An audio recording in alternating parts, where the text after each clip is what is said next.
Since 1957, I started to race.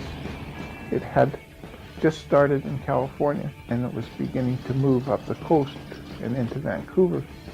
And we raced on an airport in Abbotsford with starting and finishing flags. And it progressed from there into a lot more equipment available, a lot more experimenting. I didn't have a race car. I did more of the mechanical end with different friends of mine. In racing, the high that I get is the excitement of it all. Physical, it's mental, mechanical. And I like those facets of life.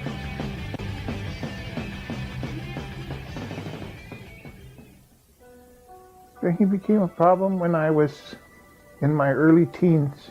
In the height of my problem, I drank probably a 26 or a bottle a day, and it became such a habit that the fellow that looked after the liquor store would see me coming and he'd just ring the bottle up before I even got in the store. In the height of my drinking. It was not a very nice experience. It was just a habit that I couldn't break.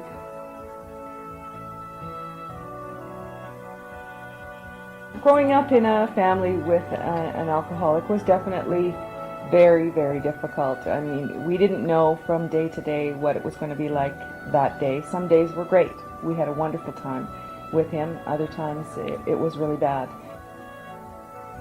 It was very tough, not having a father around growing up. Nothing ever happened unless I was drinking. And consequently, it destroyed my relationship with my kids and my wife. Well, it just affected me that I just didn't want to have anything to do with him, and like I wanted to be on my own, away from it all, and it just was too hard on the family, on the kids, because there was just no closeness there anymore, and there was just nothing. And naturally things got from bad to worse. Financially things were not too serious, but there was a lack of a lot of things in my life. And it was due strictly to the alcohol. There were so many single incidents. There isn't any one particular one. They never knew what to expect. The worst of it was when he would come in and he really was very incoherent. Verbally, they got quite a bit of abuse.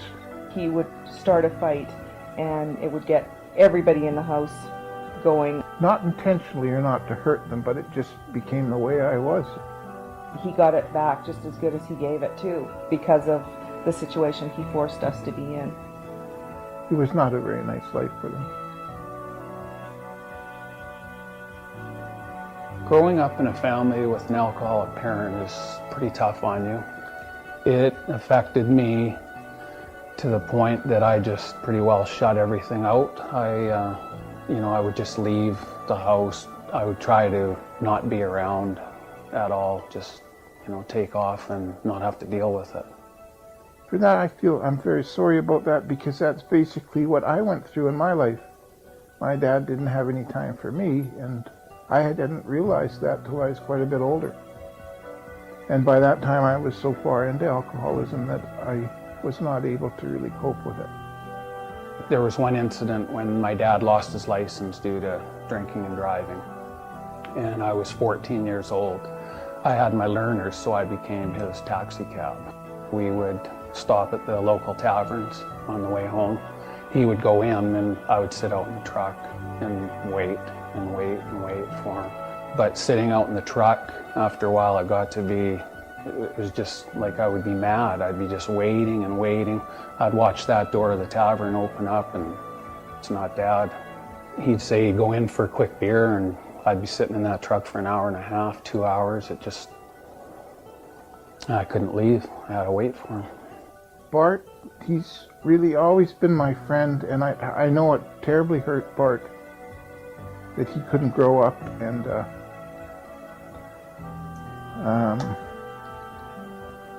have a normal life like any other child. In fact, at times, I don't feel that Bart really wanted to be with me, other than he had to be.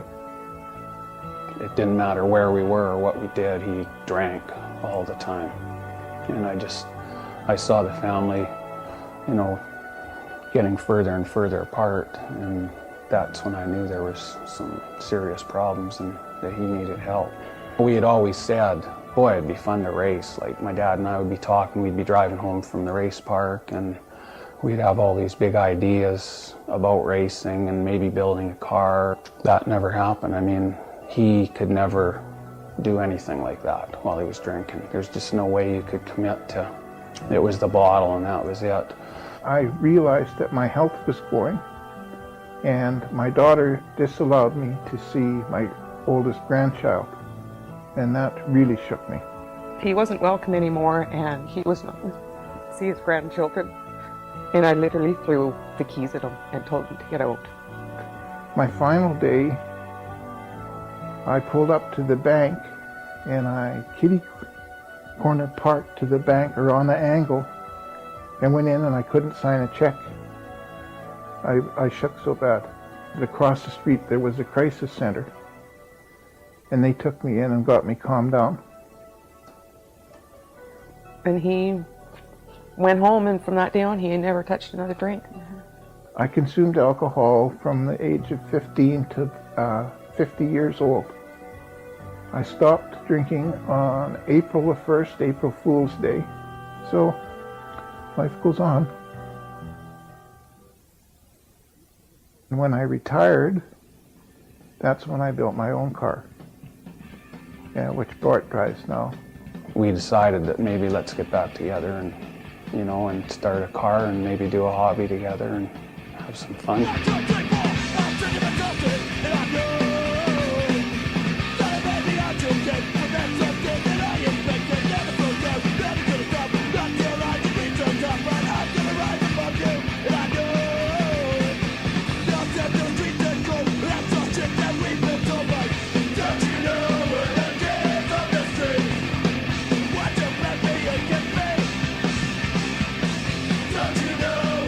What we're dealing with here is a 1971 Dodge Demon, stroke 360 cubic inch Mopar engine, Poly 750 carb with a 557 lift cam, 727 transmission with a 5,000 stall converter, 488 rear gears, with Mickey Thompsons all around. pure power. And pulling up now in the Napa lane, this is Bart Mason out of Calgary in his 1971 Dodge Demon 360 under the hood. Sponsored by the AADAC Get It Back program. Go see Bart in the pits for some really cool stuff. The car took approximately two years to build, took another 2 years to refine it. It took a couple of years to learn how to drive it properly, and now it's all fun and games. I think the most important thing with me and my dad is that we're together, we have fun together, we work together, trying to be the best we can. Racing for me is very exciting. It's the adrenaline rush. When you actually get in the car and get going, it's fun. You know, you're buckling up, you can feel your heart rate go up a little bit. You in the car and that Christmas tree and the opponent beside you, it's exciting.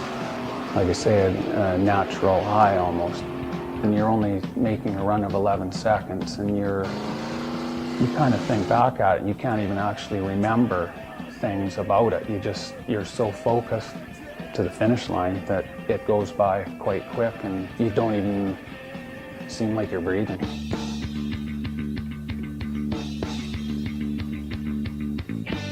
After I stopped drinking, my whole outlook on life began to change. It took a little time, but I did feel that I still was young enough to do something for this society or this world, and it made me a lot happier that I had that future to look forward to. When Bart first approached us 3 years ago, we were really excited about the partnership. I had seen a poster that AADAC had, a Get It Back poster, and I thought that would be pretty neat. The AADAC Get It Back message encourages youth to look at strategies to address addictions, concerns, or issues. And I like the program that AADAC has, and I thought the two would go, you know, really good together with my dad going through alcoholism. He's been willing to take his own story out into the community and share the AADAC Get It Back message, talk about our programs and services, and meet with youth and parents in the community. With the race car, it's a draw. It brings the kids to the car. The experience that we have had with people coming around with problems, I'm definitely able to relate to a lot of them. And it does us good, or does my heart good, to see anything that I can help in that area. It's a way to reach people outside of the traditional mass marketing, radio, television, print, advertising. It's a way to get to where people are.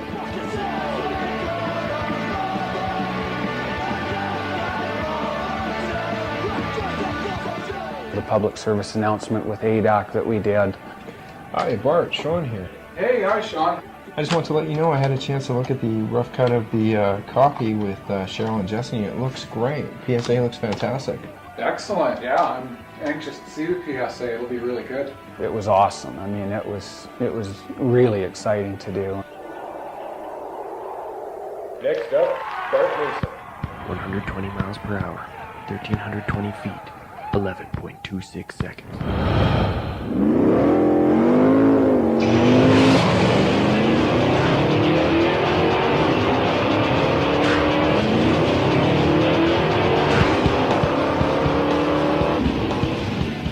Experiencing problems with alcohol, drugs, or gambling, AADAC can help you get it back.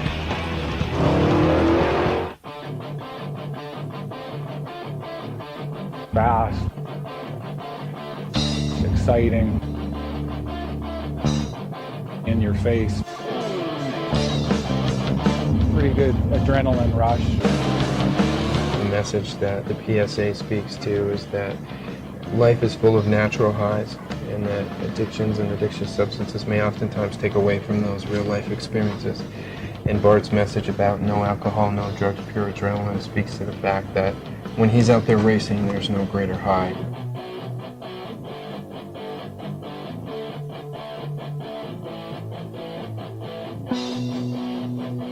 Well, this is the last race of the year, setting up for the last time. We had a lot of fun. I'm in the top 10. So we'll see how it ends today with if I can go a few rounds, move up a few positions. It's been real fun working with AADAC and, you know, getting the message out to some of the kids. I think the future with Bart and AADAC is that we'd like to expand the partnership and get more exposure for Bart. We're going to have the partnership. I've already told them that we're interested in staying with AADAC with, you know, the sponsorship of their car. Hopefully I can watch Bart race for, I don't know, 5-10 years if I can make it that long. I'm sure that he'll carry on because it's instilled in his mind that it's a nice sport and it's good people around it. And what he's doing now with AADAC is excellent. I feel that that's important too. This is a phenomenal story that we have here about healing and about, through their passion for racing, what's transpired over from when Bart was a youth through to now that he's an adult and he's racing, the story between father and son.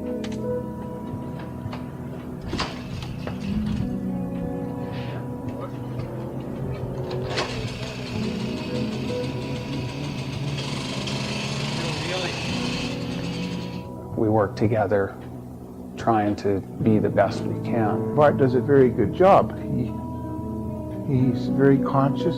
He feels bad when he loses, and he's very happy when he wins. And that's the way it should be. You win some, you lose some. You have to learn to take both, and Bart does it very well.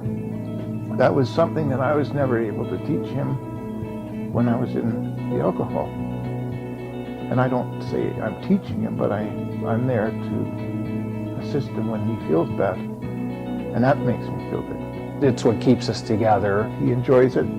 His family enjoys it. Right on. Thanks for the help, guys. And it's a good hobby for me. It keeps me with young people. if you're involved with an alcoholic family, there's always hope that things will go better for you and for the people involved. You have to just keep positive, and you shouldn't feel bad about, you know, asking someone for help. I had wished that my dad, you know, wanted help a lot sooner than he did. We kind of burned up a whole lifetime here of fighting alcoholism. I can't make up with what had been done with my drinking, but hopefully I can get some respect again, which I think I have. A little of it, anyway. Hey, Dad, I'm proud of you. You've been through a lot. You did good. Hey, I love you.